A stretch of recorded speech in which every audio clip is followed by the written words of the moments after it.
Hello, नमस्ते. कसे आहात सगळे? छान ना? मी पण मस्त आहे.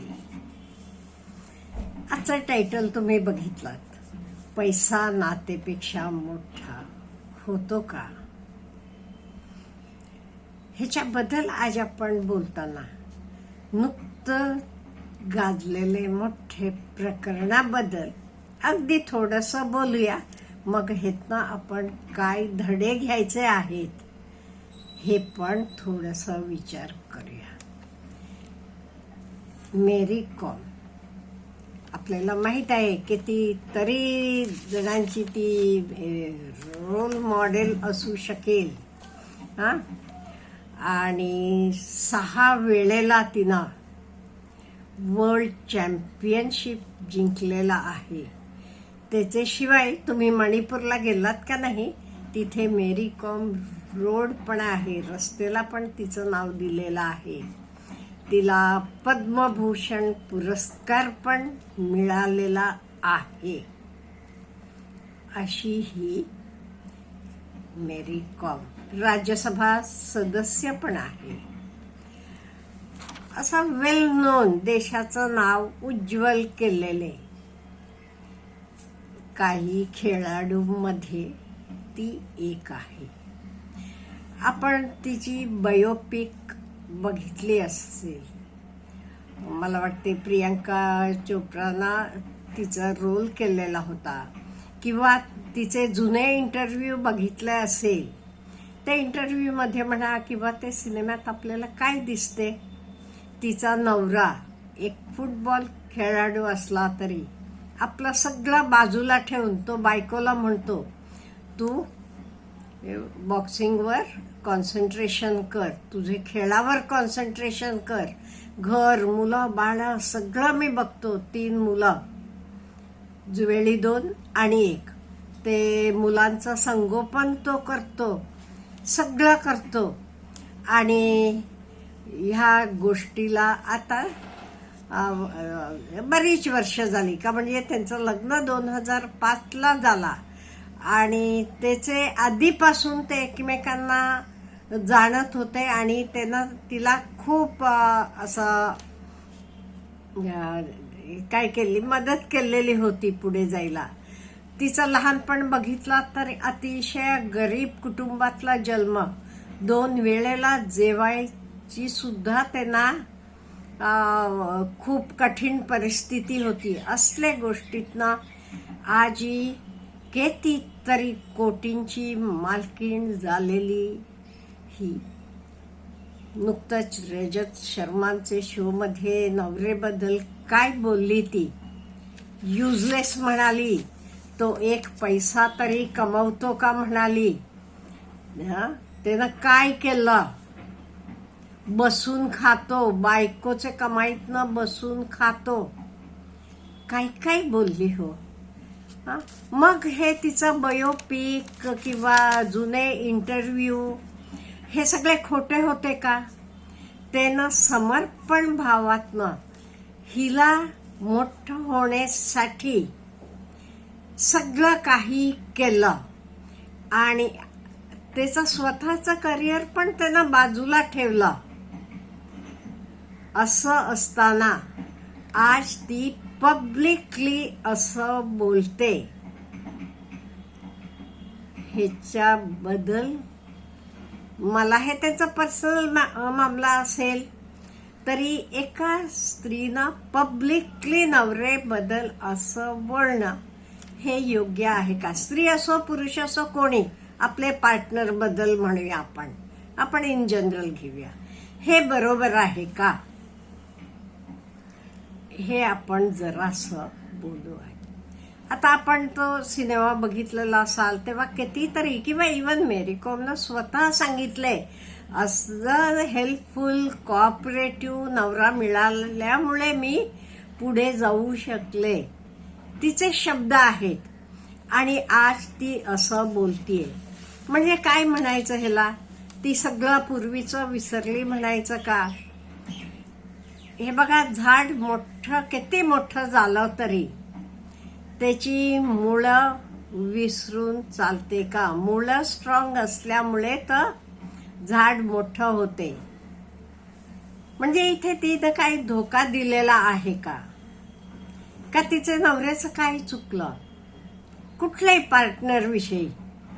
आता हे बघा, कोणी मोठं होताना किंवा साधे कशातही आपण दुसऱ्याची आपल्याला गरज लागते. आता साधं हे घ्या, आपण नोकरी करणाऱ्या स्त्रिया असतो, आपले पाठीमागे आपल्याला सपोर्ट करणारा आपला नवरा असेल, आई वडील असतील, सासू सासरे असतील, हे सगळ्यामुळे आपण पुढे जाऊ शकतो का नाही? त्यांना विसरून चालेल का आपली गरज संपली की वाटेल तसं बोलायचं? हा जरासा विचार करायला पाहिजे. आणि मला पर्सनली म्हणाला तरी, हे बघा, त्यांचं पर्सनल काही असू देत प्रॉब्लेम, पण तिनं एका नॅशनल शो मध्ये येऊन नवरेबद्दल तर ती बोलताना बघितलात ना कसं बोलत होती. त्यानं काय 1 रुपया तरी मिळवला का गल्ली बोळातला फुटबॉल प्लेयर म्हणजे काय काय काय बोलली ती. हे योग्य आहे का?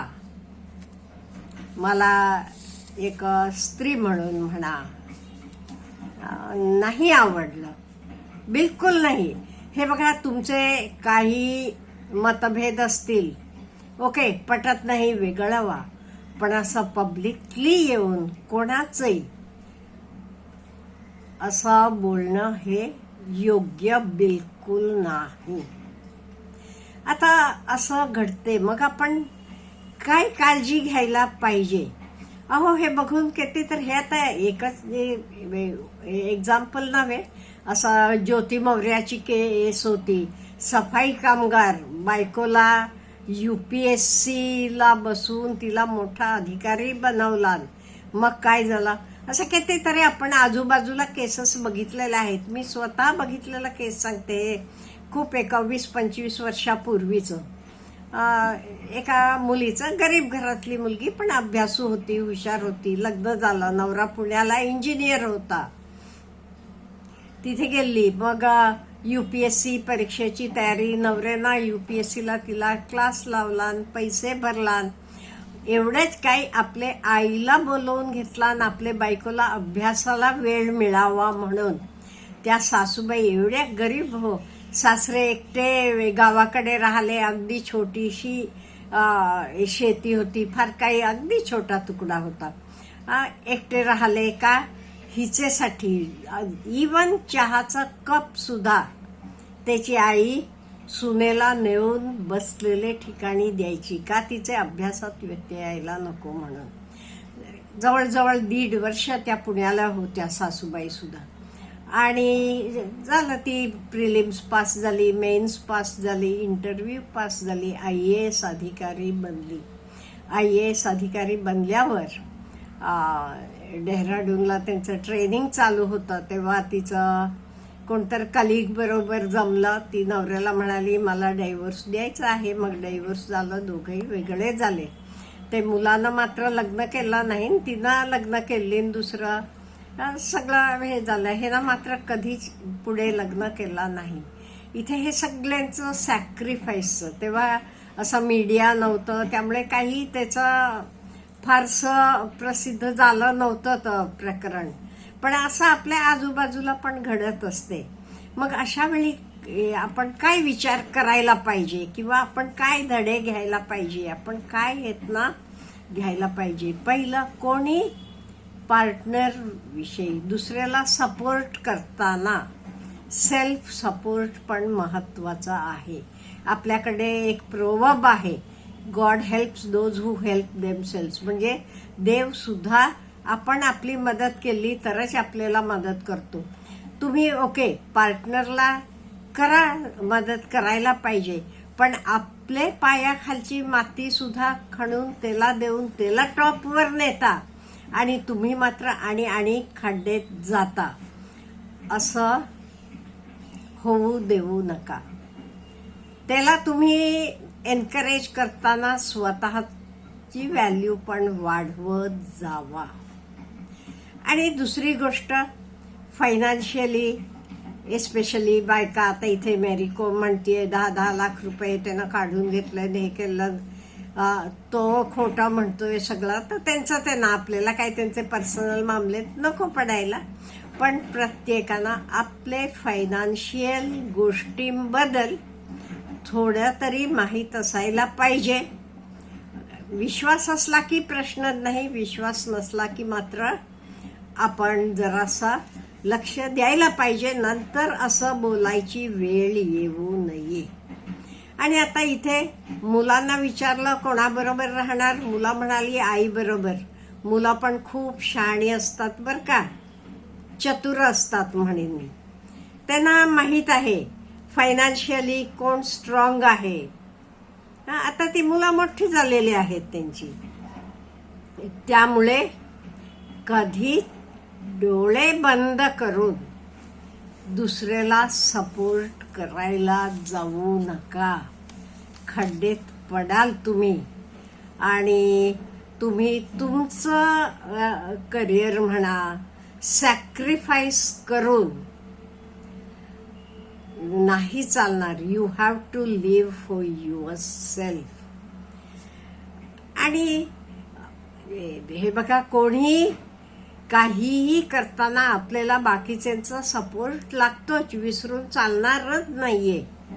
आज आता सचिन तेंडुलकर एवढा मोठा खेळाडू, पण आजही तो कसा म्हणतो, अंजलीनं सगळं सांभाळलं, कोणाच्या मुलांचे वाढदिवसांना मी नव्हतो, सणावाराला मी नव्हतो, कधी मुलं आजारी पडले वेळा मी नव्हतो, सगळं काही तिनं केलं विदाऊट ए कंप्लेंट. म्हणून मी इथे पर्यंत उभा आहे. हे बघा, सपोर्ट एकमेकांना लागतोच. सपोर्ट शिवाय दुसऱ्याला एवढ्या पुढे जाता येत नाही. त्यामुळे आपण मुळं विसरून चालणार नाही, तर कोणी पुरुष असो स्त्री असो. त्यामुळे मला वाटते मेरी कॉम खरंच चुकली. पर्सनल तुमचं काही असू देत, पण ओपनली नवऱ्याला असं बोलायला नको होतं. आणि बायोपिकमध्ये दाखवलंय कसं तो बाटल्या भरून दोन्ही मुलांना एट ए टाइम पाजायचा, हिचं खाण्यापिण्याचं बघायचं, हिला म्हणायचं तू तुझे खेळावर कम्प्लीट कॉन्सन्ट्रेशन कर, घर मुलं बाळ सगळं मी सांभाळतो. म्हणजे त्याचं सॅक्रिफाईस पण मोठं आहे. हे आज आता कुठल्याच कारणाला विसरून चालणार नाही. हे बघा, संसार हे शेवटी दोन चाकं, दोघंही महत्वाची आहेत. त्यामुळे मला तरी वाटते असं कोणी वागू नये. आपल्याला काय म्हणायचं आहे, let me know. Have a good day.